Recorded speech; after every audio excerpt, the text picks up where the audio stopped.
Stephen Quagga said, "Try and fail, but don't fail to try."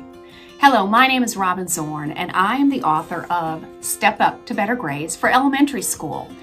And the reason I wrote this book is because I want students to try. I want them to do the very best that they can, and I want them to develop the habits that can help them to be successful in school as well as later on in life. So I always start these lessons off by talking about these habits, and I'll say, eating your vegetables, is that a good or bad habit? Oh, that's good. Oh, brushing your teeth, is that good or bad? Oh, that's good. Picking your nose. Oh, that's bad.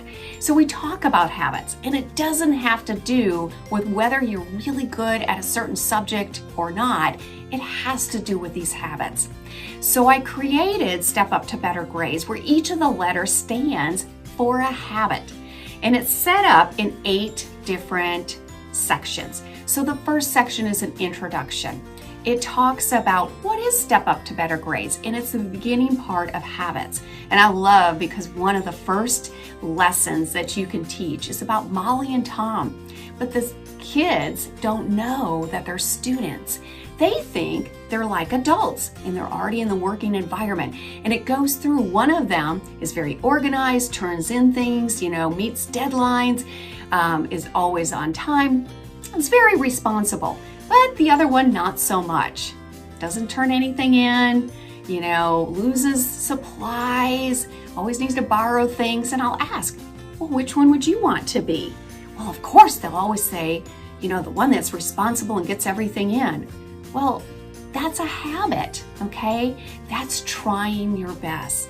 And they learn that, guess what? Doesn't matter about the subjects, but yeah, I can do those things too, all right? And then they find out that they're students. And then it's set up with all the letters. So STEPUP are the habits. And S, the first one, is space. And space has to do with distractions. What's getting in the way at home so that you cannot study? What could you do? And it also has to do with responsibility. And then you have T. T is for tools. What are the things you need to stay organized, okay?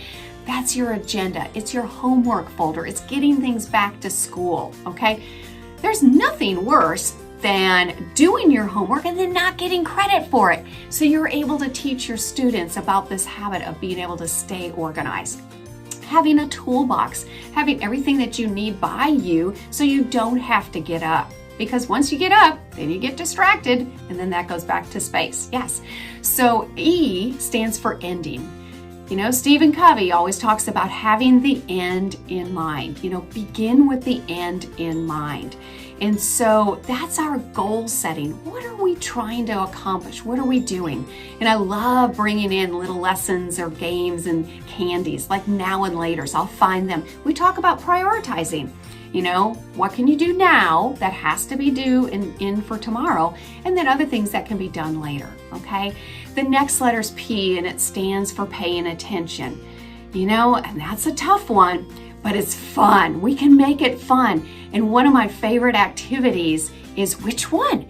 And that's where you take, say, 4 different things that you have them do. So you say number 1, clap. Number 2, let's see, touch your toes. Number 3, wave. And maybe number 4, jump up and down. And so then I'll say, all right, everybody, you got to remember, what one are you going to do? And then I say, do number 4. They've got to pay attention. They've got to remember which one was number 4. It was jumping up and down. So that's so much fun, okay? They're learning to pay attention without even know it, and this is a habit that's important to them. U stands for understanding directions. If you think about it, there's 2 different kinds of directions. You've got to follow oral directions, which have to do with listening, and then you have to follow written directions that have to do with reading or your eyes. One of the most fun lessons that I teach is the one on following written directions. And I even say the directions out loud, and I'll tell them, read the directions first. Okay, because that's kind of an oral direction. Read the directions first and then do exactly what it says. Well, they start looking, and it's math problems. Well, if they read the directions, what they're supposed to do is add them and then add 2 more. So if you take 2 plus 5, okay, that's 7, but you have to add 2 more, it's 9. So 9 is the answer. But they start going and they don't read the directions. And it's so much fun to see the ones who actually read the directions and the ones that didn't. So it's fun and it's engaging, and they see how important that habit is to follow directions. The last letter, P, it stands for practice. And those are those strategies that students need to learn. You think about it, study. Well, how do I study? Okay, it's learning flashcards. Okay, it's mnemonics. Okay, it's taking notes.